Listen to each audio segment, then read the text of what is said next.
الحمد لله رب العالمين والصلاة والسلام على سيد المرسلين أما بعد فأعوذ بالله من الشيطان الرجيم بسم الله الرحمن الرحيم پڑھیے الصلاة والسلام عليك يا رسول الله وعلى آلك وأصحابك يا حبيب الله الصلاة والسلام عليك يا نبي الله وعلى آلك وأصحابك يا نور الله۔ ماہ رمضان رحمتوں کی کان، مغفرت کا پیغام ہمارے درمیان ہے۔ روزہ جب انسان رکھتا ہے تو کچھ نڈھال محسوس کرتا ہے، خاص طور پر جب افطار کا وقت آتا ہے تو پیاس سے زبان سوکھتی ہے، اور بعض اوقات بندہ کبھی کبھی تھوڑی دیر بعد گھڑی دیکھتا ہے کہ اب کتنی دیر باقی ہے کہ جب میں کھاؤں گا، جب میں پی سکوں گا۔ یا دو تین باتیں بڑی لطیف ہیں، بڑی خوبصورت ہیں۔ پہلی بات تو یہ کہ اس میں جو بندگی ہے نا، جو اللہ سے محبت نظر آتی ہے کہ سامنے پانی موجود ہے، کھانا بھی موجود ہے، مگر میرے رب کا حکم ابھی تک نہیں ہوا ہے، ابھی افطار کا وقت نہیں ہوا ہے۔ اس سے انسان کی اللہ سے محبت چھلکتی ہے کہ بندہ اللہ کو راضی کرنے کے لیے کھانے سے بھی رک گیا، پینے سے بھی رک گیا، اپنی خواہشات سے بھی رک گیا۔ اور روزے کے فضائل کتنے، یہ اتنا زبردست نیکی کا کام ہے، یہ پورا جسم سمجھنے عبادت کر رہا ہے۔ آپ کی پوری باڈی جو ہے نا، وہ اس وقت عبادت میں مصروف ہے، کیونکہ باڈی کی جو نیڈ پوری ہوتی ہے وہ پانی سے ہوتی ہے، کھانے سے ہوتی ہے، اس سے آپ رکے ہوئے ہیں۔ تو گویا انسان کا پورا جسم اللہ کی عبادت میں مصروف ہے۔ بدقسمتی سے کئی لوگ ایسے اب سنتے ہیں کہ روزہ رکھنے میں سستی کرتے ہیں، تو وہ بھی سستی نہ کریں کہ روزے کے بارے میں سنیے کہ کیسے کیسے فضائل احادیث میں آئے۔ نبی پاک علیہ الصلوۃ والسلام فرماتے کہ بے شک جنت میں ایک دروازہ ہے جس کو ریان کہا جاتا ہے، اس سے قیامت کے دن صرف روزہ دار داخل ہوں گے اور کوئی داخل نہیں ہوگا۔ اسپیشل ڈور ہوگا جنت کا۔ آپ دیکھتے ہیں کبھی کبھی ایئرپورٹ پر جاتے ہیں یا کسی جگہ جاتے ہیں، ایک وی آئی پی گیٹ ہوتا ہے، اور اس وی آئی پی گیٹ سے لوگ داخل ہوتے ہیں جو وی آئی پیز ہوتے ہیں۔ تو اے روزہ داروں، تمہیں مبارک ہو کہ جنت میں وہ دروازہ ہوگا جس کو باب الریان کہا جاتا ہے، اور اس سے روزہ دار جنت میں داخل ہوں گے۔ اور قیامت کے دن ایک اناؤنسمنٹ ہوگا، کہا جائے گا روزے دار کہاں ہیں؟ وہ لوگ کھڑے ہوں گے، ان کے علاوہ کوئی اس دروازے سے داخل نہ ہوگا۔ جب یہ داخل ہو جائیں گے نا، تو جنت کا وہ ڈور، وہ دروازہ بند کر دیا جائے گا۔ اس دن ان لوگوں کو کتنی افسوس ہوگا، کتنی حسرت ہوگی جو رمضان کے روزے نہیں رکھتے ہوں گے۔ بلکہ ہمیں تو یہ چاہیے کہ صرف رمضان کے روزے نہیں، ہم اس کے بعد بھی نفلی روزوں کی بھی کوشش کیا کریں۔ ہر پیر کو روزہ رکھنا سنت ہے۔ اچھا، ایک اور فائدہ دیکھیں، جو پورا سال کچھ نہ کچھ نفلی روزے رکھتا ہے نا، اس کو رمضان کے روزوں میں اتنی پرابلم نہیں ہوتی، کیونکہ وہ عادی ہوتا ہے۔ Suddenly all of the sudden پورا سال گزرنے کے بعد جو اچانک روزے رکھنا شروع کرتے ہیں، ان کو زیادہ بعض اوقات روزہ جو ہے وہ فیل ہوتا ہے۔ بہرحال نبی پاک علیہ الصلوۃ والسلام کا ایک اور فرمان سنیں، اے روزہ دارو تمہیں مبارک ہو۔ میرے آقا فرماتے جس نے رمضان کا روزہ رکھا اور اس کی حدود کو پہچانا اور جس چیز سے بچنا چاہیے اس سے بچا، تو جو کچھ گناہ پہلے کر چکا ہے اس کا کفارہ ہو گیا۔ یعنی روزہ پچھلے گناہوں کا کفارہ ہے۔ روزے کی ایک اور شاندار فضیلت، نبی پاک فرماتے جس نے ایک دن کا روزہ رکھا، اللہ عز و جل کی رضا حاصل کرنے کے لیے اللہ عز و جل اسے جہنم سے اتنا دور کر دے گا جتنا ایک کوا جو بچپن سے اڑنا شروع کرے یہاں تک کہ بوڑھا ہو کر مر جانا۔ اچھا، کوے کی عمر بتائی جاتی ہے کہ 500 سال ہوتی ہے۔ 500 سال تک پرندہ اڑے گا تو کتنا دور ہوگا؟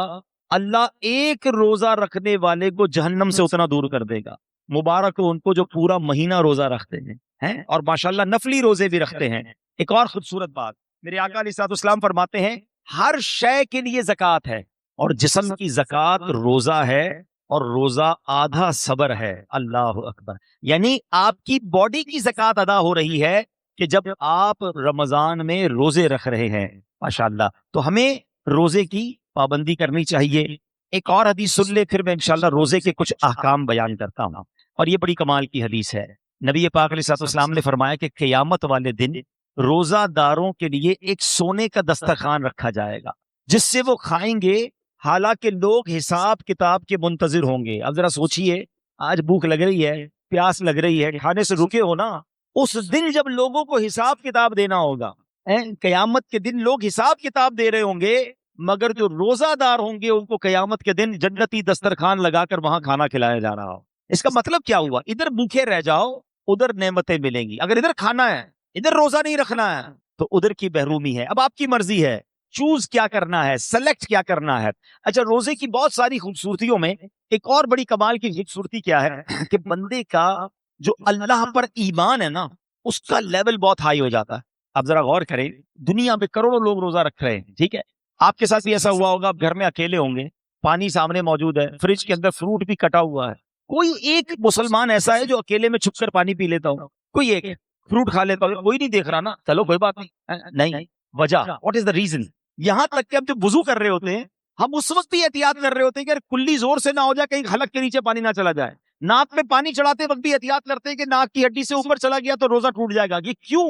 حالانکہ وضو خانے پہ کسی کو بھی نہیں پتا چلے گا, میں 1-2 چلو پانی پی لوں, لیکن ہم سب کا خیال کیا ہے؟ اللہ دیکھ رہا. یہی ہے نا دل میں کہ کوئی نہیں دیکھ رہا مگر رب دیکھ رہا ہے. اب ذرا غور کرو میرے پیارے اسلامی بھائیوں, رمضان ساری دنیا کے مسلمانوں کا لیول آف ایمان ادھر لے جاتا ہے کہ تم اکیلے میں کھانا نہیں کھا رہے کیونکہ اللہ دیکھ رہا ہے. تو اب سوال یہ ہے کہ جب اللہ رمضان میں دیکھ رہا ہے تو کیا رمضان کے بعد نہیں دیکھ رہا؟ حلال کھانے سے رک گئے کیونکہ افطار کا وقت نہیں ہوا, مگر بندہ پھر حرام دیکھنے سے کیوں نہیں رکتا کہ اللہ دیکھ رہا ہے؟ اکیلے میں گناہ کرتے وقت یہ خیال کیوں نہیں آتا کہ رب دیکھ رہا ہے؟ ایکچولی رمضان ہماری پوری پریکٹس کروا رہا ہے کہ دیکھو, جب پورے رمضان تم یہ خیال دل پہ بٹھائے رکھتے ہو کہ اکیلے میں کھانا نہیں ہے, پینا نہیں ہے, رب دیکھ رہا ہے, تو پھر رمضان میں بھی اور رمضان کے بعد بھی حرام کماتے وقت بھی سوچو نا اللہ دیکھ رہا ہے, حرام بولتے وقت بھی سوچو اللہ دیکھ رہا ہے, حرام سنتے وقت بھی سوچو اللہ دیکھ رہا ہے. تو انشاءاللہ اگر یہ پریکٹس بن گئی کہ اللہ دیکھ رہا ہے تو پھر گناہ کرنے کی عادت چھپ سکتی ہے. اللہ مجھے بھی اور آپ کو بھی یہ خیال ایسا عطا کر دے کہ جب بھی برائی کی طرف جانے کو جی چاہے دل سے صدا آئے کہ اللہ دیکھ رہا ہے. بالکل اسی طرح میرے پیارے اسلامی بھائیوں, رمضان میں جو روزہ رکھتے ہیں اور چیزوں کی جزا بیان ہوئی ہے کہ بھائی اس کے بدلے جنت کا گھر ملے گا, جنت کے درخت ملیں گے, جنتی کھانے ملیں گے. اب آؤ روزے کی ایک اور فضیلت سنو. میرا کوئی بھائی, میری کوئی بہن اور روزہ کبھی قضا نہ کرے, روزہ قضا کرنے کا خیال بھی آئے تو دل میں یہ نہ لائے. لوگ کہتے ہیں یار کام کاج بہت ہوتا ہے, نوکری مجھے کرنی ہوتی ہے.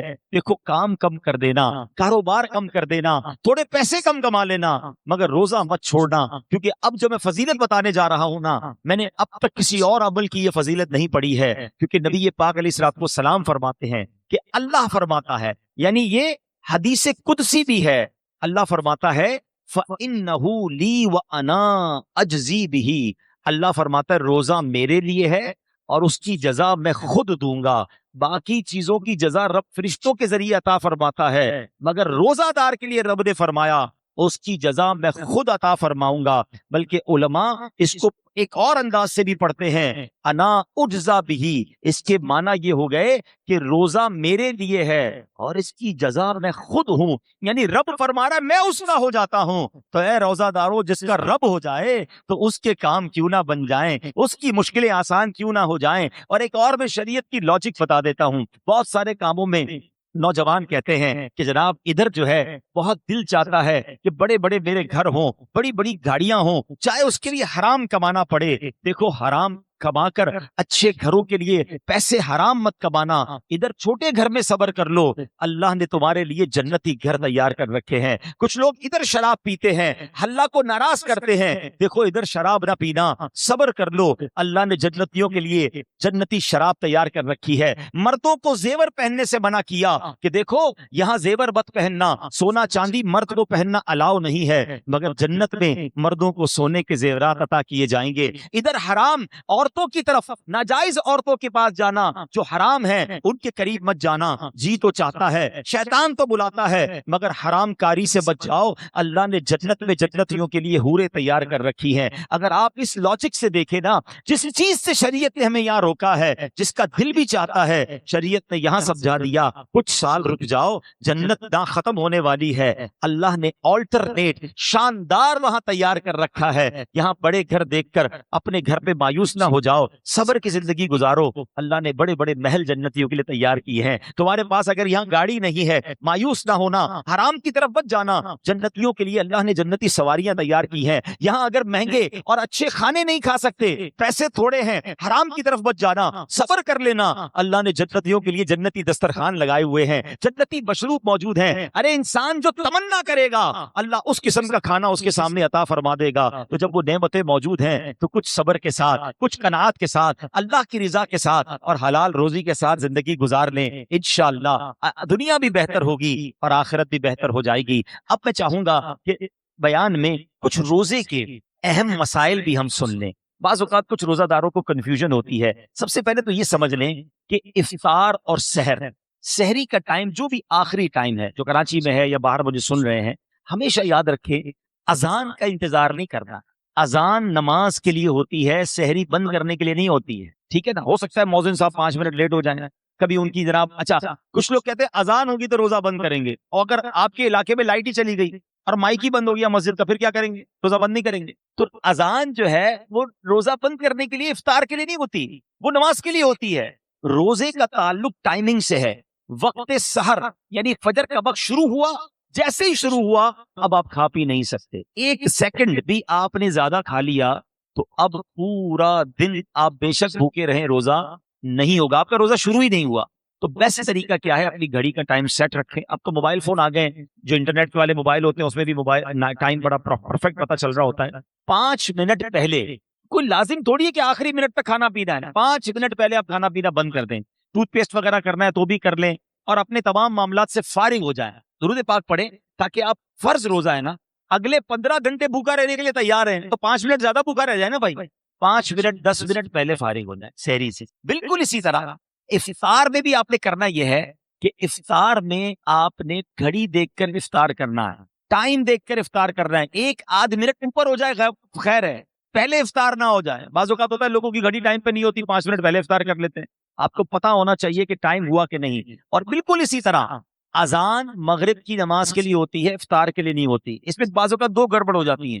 ایک یہ ہو جاتی ہے کہ کبھی مؤذن صاحب سے بھی غلطی لگ سکتی ہے، جلدی اذان دے دی، آپ نے اذان سنی، روزہ کھول لیا، تو آپ کا روزہ چلا گیا۔ آپ ٹائم دیکھیں ٹائم ہوا ہے کہ نہیں۔ اور مؤذن صاحب خود اپنا افطار کرنے میں لگے ہوئے ہیں اور وہ 5 منٹ بعد اذان دے رہے ہیں اور آپ انتظار کر رہے ہیں اذان کا، تو یہ بھی درست نہیں، کیونکہ افطار کو تاخیر بھی نہیں کرنی چاہیے۔ تو پہلی بات تو یہ سمجھ لیں کہ ٹائم ٹیبل کے ساتھ روزہ ہے۔ یا ایک اور خوبصورت بات کہوں کہ لوگ آج کل بڑی مثالیں دیتے ہیں دوسرے ملکوں والوں کی، غیر مسلموں کی، یار وہاں بڑی ٹائم مینجمنٹ ہے جناب، بڑا ٹائم سے معاملات چلتے ہیں، ان کے جہاز بھی ٹائم پہ، ان کی ٹرینیں بھی ٹائم پہ، لوگ آتے بھی وقت پر ہیں۔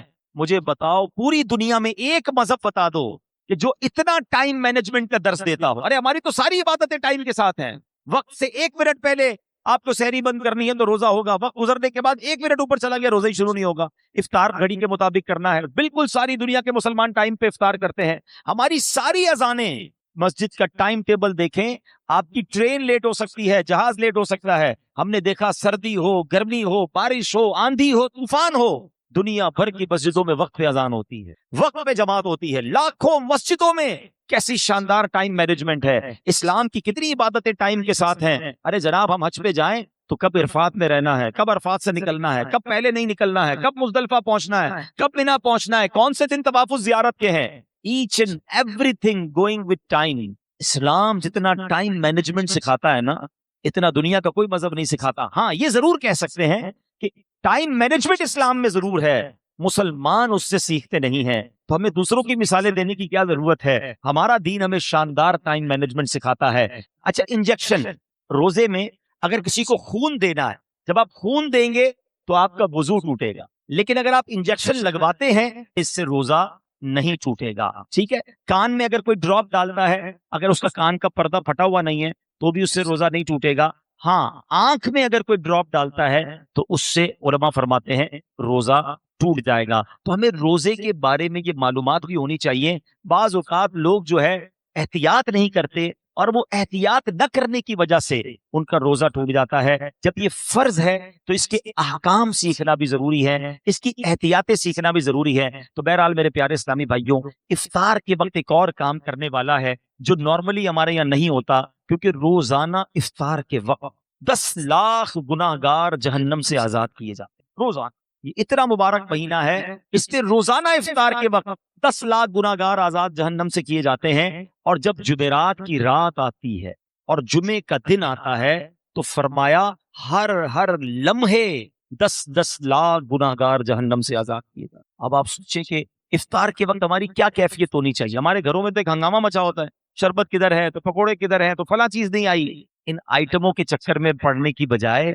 افطار کے وقت کاش ہاتھ اچھے ہوں، آنسو بہ رہے ہوں اور یہ التجائیں ہوں کہ مولا آج بھی 10 لاکھ بخشے جائیں گے، آج بخشے جانے والوں میں ہمارا نام لکھ دے. تو جب اس کیفیت کے ساتھ آپ افطار کیا کریں گے تو انشاءاللہ کبھی نہ کبھی تو ہمارا بھی نمبر آ جائے گا. تو آج بھی مدنی چینل پر آپ دیکھیں کہ افطار کے وقت کیا منظر ہوتا ہے. آنسو ہوتے ہیں، دعائیں ہوتی ہیں، التجائیں ہوتی ہیں. میں تو دنیا بھر کے ویورز سے کہوں گا کہ جب بھی افطار کا وقت آئے آپ مدنی چینل کے ساتھ اپنے گھر والوں کے ساتھ امیر اہل سنت کی ان عظیم دعاؤں میں شامل ہو جائیں. نہ جانے کس کی آمین کے صدقے ہمارا بھی بیڑا پار ہو جائے. تو ہمیں افطار کا وقت جو ہے یہ بڑا مبارک وقت ہے، یہ دعاؤں کی قبولیت کا وقت ہے. پھر رمضان کی راتیں، رمضان کی راتیں کتنی مبارک ہیں آپ کو پتہ ہے. سارا سال میں اور آپ اللہ سے دعا کرتے ہیں نا، یا اللہ میری پکار سن لے، میری توبہ قبول کر لے، میری مغفرت فرما دے، میرا فلاں کام فرما دے. ہیں ہم اللہ سے دعا کر رہے ہیں. آپ کو پتہ ہے رمضان کی راتوں میں کیا ہوتا ہے؟ رحمت کے فرشتے یہ آواز لگاتے ہیں، ہے کوئی مانگنے والا کہ اس کی توبہ قبول کی جائے، ہے کوئی توبہ کرنے والا کہ اس کی توبہ قبول کی جائے، ہے کوئی سوالی کہ اس کا سوال پورا کیا جائے. یعنی رمضان میں ادھر سے آفر ہے کہ مانگ لو میں دے رہا ہوں، مغفرت چاہیے تو میں مغفرت دے رہا ہوں، توبہ کرنی تو میں توبہ قبول کر رہا ہوں.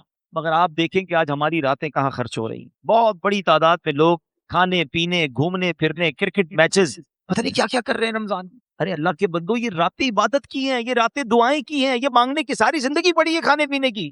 تو خدارا رمضان کی راتوں کو ضائع نہ کریں. اور اب میں آخری بات اپنے بیان کی کر لوں جو میں سمجھتا ہوں میرے بیان کی سب سے اہم بات ہے. وہ کیا؟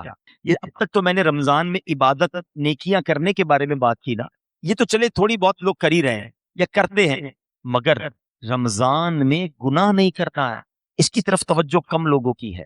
کیوں؟ دیکھیے رمضان میں گناہ کی پکڑ بھی زیادہ ہے، رمضان میں گناہ کا عذاب بھی زیادہ ہے، مار بھی زیادہ پڑے گی. کیوں؟ بھائی مسجد کے باہر کوئی گناہ کرے گناہ ہے، لیکن کوئی مسجد کے اندر آ کر گناہ کرے بڑا شدید گناہ ہے. کوئی اللہ کا گھر میں جا کر گناہ کرے گا تو اللہ کی غضب کو دعوت دے گا نا.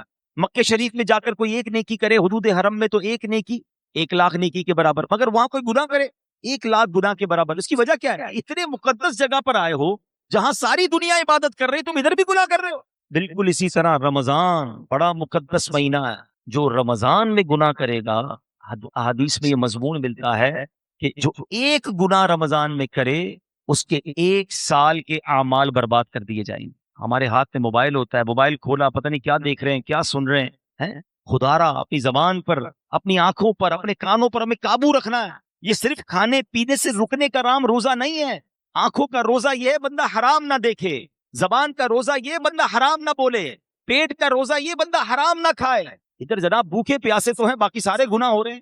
احادیث میں یہ مضمون بھی ملتا ہے کہ وہ شخص جو بھوکا پیاسا رہے مگر گناہوں سے نہ بچے، ایسے بندے کے بھوکا پیاسا رہنے کی اللہ کو کوئی ضرورت نہیں ہے. کچھ لوگ رمضان میں فلمیں دیکھتے ہیں، ڈرامے دیکھتے ہیں، ٹائم پاس کر رہا ہوں یار، موبائل پہ گیمیں کھیل رہے ہیں. فضول کام نہ کریں نا. یہ پتہ نہیں اگلا رمضان ہمیں ملے نہ ملے. تلاوت کریں، ذکر و اذکار کریں، عبادت کریں، اور اس رمضان میں میں نے اور آپ نے مغفرت حاصل کرنی ہے. یہ بات یاد رکھیے گا. میرے آقا علیہ الصلوۃ والسلام نے جبریل امین کی ایک دعا پر آمین ارشاد فرمائی. صحابہ نے پوچھا حضور آپ نے کون سی دعا پر آمین فرمائی؟ تو نبی پاک نے فرمایا کہ مجھے جبریل امین نے یہ دعا کی کہ اے اللہ، جو رمضان کو پائے اور اپنی مغفرت نہ کروا سکے وہ ہلاک و برباد ہو جائے. اب ذرا سوچے میرے پیارے اسلام بھائی، دعا کون کر رہا ہے؟ فرشتوں کا سردار. اور آمین کون کہہ رہے ہیں؟ نبیوں کے سردار. تو دعا تو قبول ہی قبول ہے نا. اب رمضان میں جس کی مغفرت نہ ہوئی نا وہ برباد ہو جائے. تو روتے رہیے، التجائیں کرتے رہیے، اللہ سے معافی مانگتے رہیے، تلاوت کرتے رہیے. پتہ نہیں اگلی بار رمضان نصیب ہو کہ نہ. جن کو اللہ نے نوازا ہے غریبوں کی مدد کیجیے، سحر و افطار میں خرچ کیجیے، اپنی زکوٰۃ پوری دیجیے اور اللہ کی راہ میں اور خرچ کیجیے تاکہ غریب مسلمانوں کا بھی بھلا ہو جائے. اللہ کریم سے میں دعا کرتا ہوں کہ رب کریم ہم سب کو ماہ رمضان کی برکت عطا فرمائے، روزے اس کی روح کے مطابق رکھنے کی توفیق عطا فرمائے. اب تک جتنے روزے رکھے اللہ اس کو اپنے دربار میں قبول فرمائے، اور آگے بھی ہمیں پابندی سے پورے روزے رکھنا صحت و عافیت کے ساتھ نصیب فرمائے.